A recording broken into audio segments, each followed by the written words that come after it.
শিক্ষার্থী, আসসালামু আলাইকুম। সবাই কেমন আছো? আশা করি সবাই ভালো আছো। কোভিড-19 পরিস্থিতিতে তোমরা খুব কঠিন সময় পার করছো। এই সময় তোমাদের পড়াশোনার ক্ষতি হচ্ছে। এই ক্ষতিটা পুষিয়ে নেওয়ার জন্য আমরা আমাদের সাধ্যমতো চেষ্টা করছি। এই ক্ষতি পুষিয়ে নেওয়ার জন্য অনলাইন ক্লাসের অংশ হিসাবে আজকে আমরা আলোচনা করব আমাদের ফিনান্স, ব্যাংকিং ও বীমা দ্বিতীয় পত্রের চতুর্থ অধ্যায় ব্যাংক হিসাব। এই চ্যাপ্টার পড়ার শেষে তোমরা ব্যাংক হিসাবের বিভিন্ন প্রকার সম্পর্কে জানতে পারবে, ব্যাংক হিসাব খোলার পদ্ধতি সম্পর্কে জানতে পারবে এবং ব্যাংক হিসাব সংক্রান্ত বিভিন্ন খুঁটিনাটি সম্পর্কে জানতে পারবে। তো চলো যাওয়া যাক ব্যাংক হিসাব সম্পর্কে। প্রথমে আমরা জেনে নেব ব্যাংক হিসাব কাকে বলে বা ব্যাংক হিসাব কাকে বলে বা ব্যাংক হিসাব কি। ব্যাংক হিসাবের সঙ্গে আমরা বলবো যে বিশেষ প্রক্রিয়ায় ব্যাংক তার গ্রাহকের অর্থ জমা রাখে, উত্তোলনের সুযোগ দেয় এবং অন্যান্য আর্থিক লেনদেনের হিসাব রাখে, তাকে ব্যাংক হিসাব বলে। আমি আবার রিপিট করছি, সবাই বুঝে নেওয়ার চেষ্টা করো। যে বিশেষ প্রক্রিয়ায় ব্যাংক তার গ্রাহকের অর্থ জমা রাখে, উত্তোলনের সুযোগ দেয় এবং অন্যান্য আর্থিক লেনদেনের হিসাব রাখে, তাকে ব্যাংক হিসাব বলে।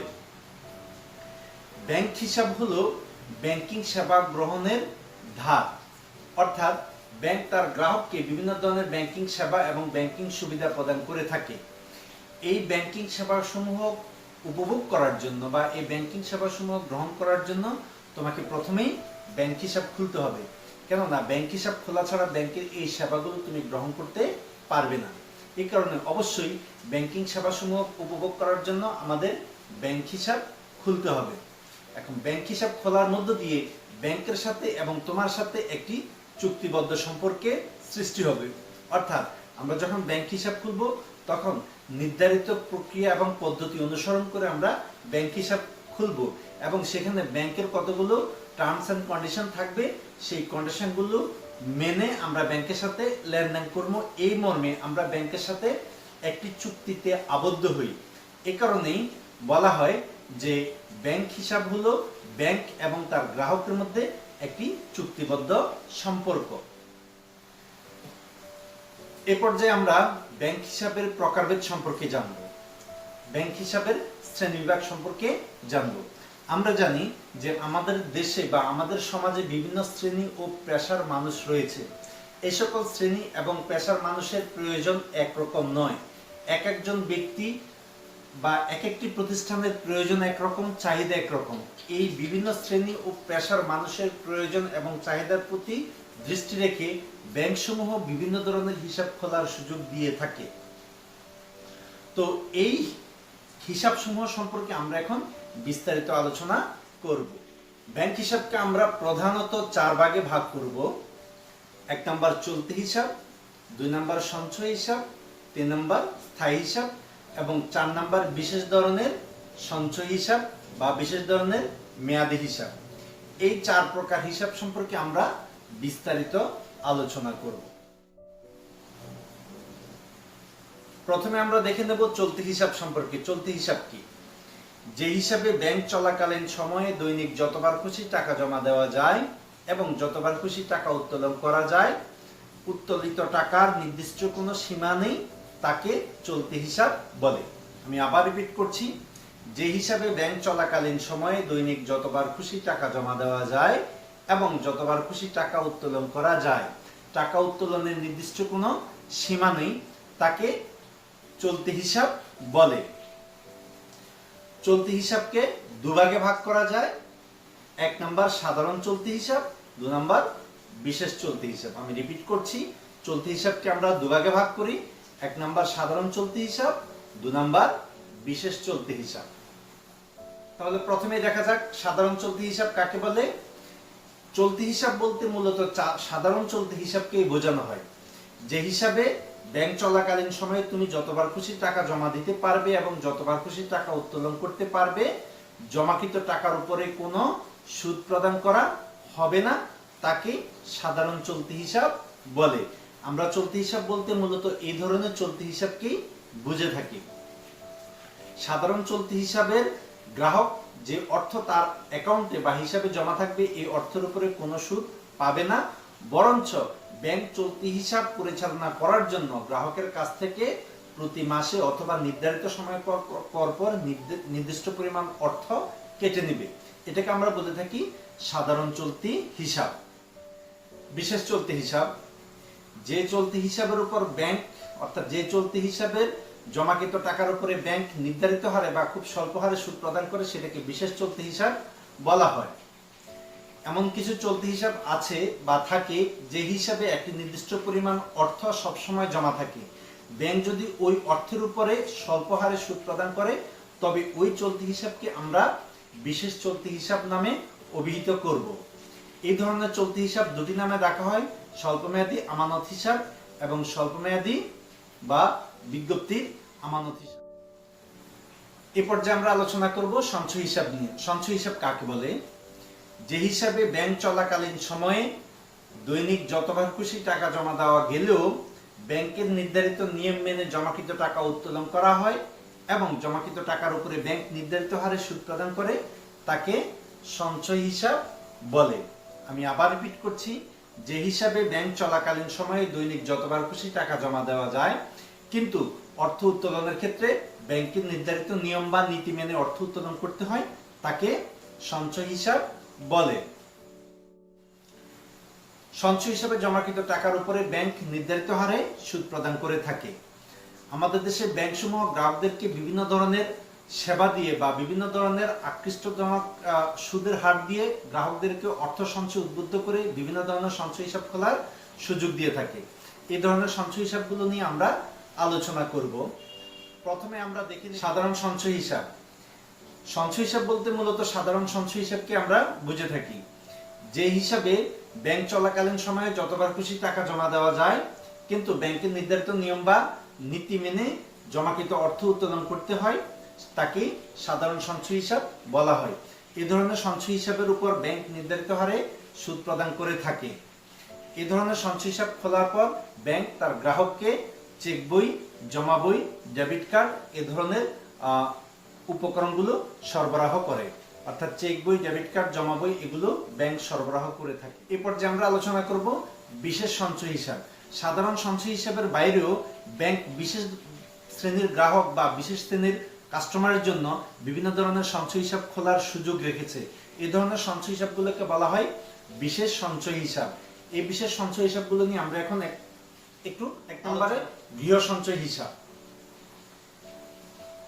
এ ধরনের সঞ্চয় হিসেবে ব্যাংক তার গ্রাহককে অর্থ জমা করার জন্য তার গৃহে মাটির ব্যাংক জাতীয় অর্থ জমা করার উপকরণ সরবরাহ করে। পরবর্তীতে নির্ধারিত সময় শেষে ওই স্থান থেকে বা ওই উপকরণ থেকে টাকাটা সংগ্রহ করে ব্যাংকে তার হিসেবে জমা দেওয়া হয়। এই ধরনের হিসাবকে বলা হবে গৃহ সঞ্চয়ী হিসাব। 2 নম্বরে বলা যায় স্কুল সঞ্চয় হিসাব। স্কুলের ছাত্রছাত্রীদেরকে সঞ্চয় উদ্বুদ্ধ করার জন্য যে হিসাব খোলার প্রচলন রাখা হয়েছে সেটাকে বলা হবে স্কুল সঞ্চয় হিসাব। এই পদ্ধতিতে বা এই ক্ষেত্রে ব্যাংকসমূহ বিভিন্ন স্কুলে তাদের শাখা খুললে স্কুলের ছাত্রছাত্রীরা তাদের টিফিনের পয়সা থেকে অল্প 2, 4, 5, 10 টাকা করে সঞ্চয় করে তাদের হিসাবে জমা রাখে। এই ধরনের হিসাবের ফলে ছাত্র জীবন থেকেই বা ছাত্রকাল থেকেই ছেলেমেয়েরা সঞ্চয়ের প্রতি উদ্বুদ্ধ হয়। এই ধরনের সঞ্চয় হিসাবকে আমরা বলে থাকি স্কুল সঞ্চয় হিসাব। আমরা বলবো মহিলা সঞ্চয় হিসাব। মহিলাদেরকে সঞ্চয় উদ্বুদ্ধ করার জন্য একটি বিশেষ ধরনের সঞ্চয় হিসাব বিভিন্ন ধরনের ব্যাংক বা বিভিন্ন ব্যাংক চালু রেখেছে। এই ধরনের হিসাবগুলোকে বলা হবে মহিলা সঞ্চয় হিসাব। অর্থাৎ এই সঞ্চয় হিসাব শুধু মহিলাদের জন্যই এই ধরনের সঞ্চয় হিসাব খোলার সুযোগ দেওয়া হয় এবং তাদেরকে বিভিন্ন ধরনের সুযোগ সুবিধা এই হিসাবের বিপরীতে প্রদান করা হয়। এই হিসাবগুলোকে আমরা বলে থাকি মহিলা সঞ্চয় হিসাব। সর্বশেষ 4 নম্বরে শ্রমিক সঞ্চয় হিসাব। বিভিন্ন অঞ্চলের বা বিভিন্ন শিল্প এলাকার শ্রমিকদেরকে সঞ্চয় উৎসাহিত করার জন্য এবং তাদের মধ্যে সঞ্চয়ের মানসিকতা সৃষ্টি করার জন্য বিশেষ ধরনের সঞ্চয় হিসাব খোলার সুযোগ দেওয়া হয়। এই ধরনের সঞ্চয় হিসাবকে আমরা বলে থাকি শ্রমিক সঞ্চয় হিসাব। বাংলাদেশে বিভিন্ন যেই ইন্ডাস্ট্রিয়াল এরিয়াগুলো রয়েছে বা এলাকাগুলো রয়েছে সেই সমস্ত এলাকার ব্যাংকগুলো শ্রমিকদেরকে এই ধরনের সঞ্চয় হিসাব খোলার জন্য উদ্বুদ্ধ করে। এই ধরনের সঞ্চয় হিসাবে শ্রমিকরা হিসাব খুলে তাদের নাম হিসাব খুলে অর্থ জমা রাখতে পারে এবং এই অর্থের বিপরীতে তারা নির্ধারিত হারে সুদ পায়। এর ফলে তাদের আয় বৃদ্ধি পায় এবং তারা ব্যাংকিং সেবাগুলো অনায়াসে ভোগ করতে পারে। এই ধরনের হিসাবকে আমরা বলে থাকি শ্রমিক সঞ্চয় হিসাব। এই পর্যায়ে আমরা আলোচনা করব স্থায়ী হিসাব নিয়ে। প্রথমে আমরা জেনে নেব স্থায়ী হিসাব কাকে বলে। স্থায়ী হিসাবের সঙ্গে আমরা বলবো যে হিসাবে একবারে অর্থ জমা দেওয়া হয় এবং নির্ধারিত মেয়াদ শেষে একবারে সুদসহ অর্থ উত্তোলন করা হয় তাকে স্থায়ী হিসাব বলে। আমি সংজ্ঞাটা আবার রিপিট করছি, তোমরা বুঝে নাও। যে হিসাবে নির্দিষ্ট মেয়াদের জন্য একবারে অর্থ জমা দেওয়া হয় এবং মেয়াদ শেষে সুদসহ একবারে অর্থ উত্তোলন করা হয় তাকে স্থায়ী হিসাব বলে। স্থায়ী হিসাব কাদের জন্য উপযোগী? আমাদের সমাজে যারা বিত্তবান আছে, অর্থাৎ যাদের অলস অর্থ আছে, তাদের জন্য স্থায়ী হিসাবটা উপযোগী। আমাদের সমাজে এমন অনেক মানুষ রয়েছে যাদের কাছে প্রচুর অলস অর্থ আছে, কিন্তু তারা এই অর্থটা বিভিন্ন কারণে ব্যবসা বা শিল্প প্রতিষ্ঠানে বিনিয়োগ করতে পারে না।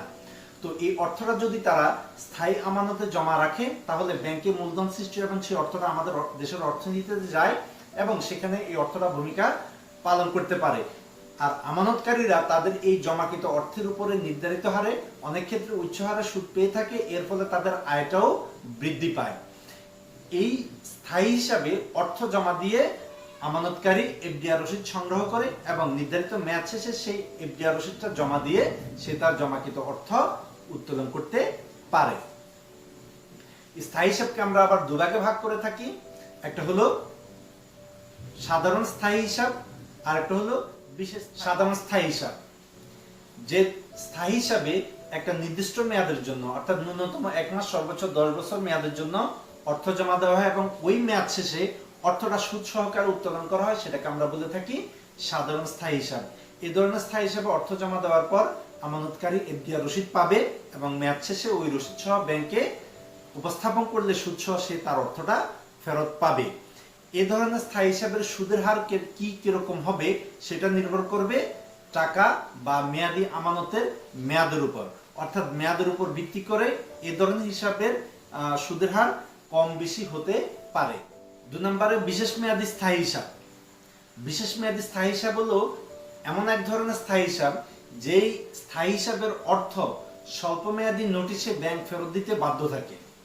অর্থাৎ যে স্থায়ী হিসাবে জমাকৃত অর্থ 7 দিন, 10 দিন অথবা 1 মাসের নোটিশে ব্যাংক তোমাকে ফেরত দিতে বাধ্য থাকবে, সেটাকে বলা হবে বিশেষ মেয়াদি স্থায়ী হিসাব। অর্থাৎ আমার কাছে টাকা আছে, এই টাকা বর্তমানে আমার কাজে লাগছে না, কিন্তু যে কোনো সময় এই টাকাটা আমার প্রয়োজন হতে পারে। এটা হতে পারে 1 মাস পরে, এটা হতে পারে আমার 1 বছর পরে, হতে পারে 2 বছর পরে। তো এই ক্ষেত্রে আমি আমার টাকাটা জমা রাখবো এমন একটা হিসাবে যেন আমি 7 দিনের নোটিশ দিলেই ব্যাংক আমাকে টাকাটা ফেরত দিতে পারে। এ ধরনের স্থায়ী হিসাবকে বলা হবে বিশেষ মেয়াদি স্থায়ী হিসাব। আমি যখন টাকার প্রয়োজন হবে, আমি ব্যাংকে 7 দিনের একটি নোটিশ দিলে 7 দিনের মধ্যে ব্যাংক আমার অর্থটা ফেরত দেওয়ার ব্যবস্থা করবে। এই ধরনের হিসাবকে বলবো আমরা বিশেষ মেয়াদি স্থায়ী হিসাব। তো এই ছিল আমাদের সঞ্চয় হিসাব, চলতি হিসাব এবং স্থায়ী হিসাবের প্রকারভেদ। এবারে 4 নম্বরে আমরা আলোচনা করব বিশেষ ধরনের হিসাবে। সঞ্চয়, চলতি ও স্থায়ী হিসাবের বাইরেও ব্যাংক তার গ্রাহকদেরকে বিভিন্ন সুযোগ সুবিধা দিয়ে বা বিভিন্ন গ্রাহকের বিভিন্ন উদ্দেশ্য সাধন করার জন্য বিভিন্ন ধরনের হিসাব খোলার সুযোগ দেয়। এই ধরনের হিসাবগুলোকে আমরা বলে থাকি বিশেষ ধরনের হিসাব।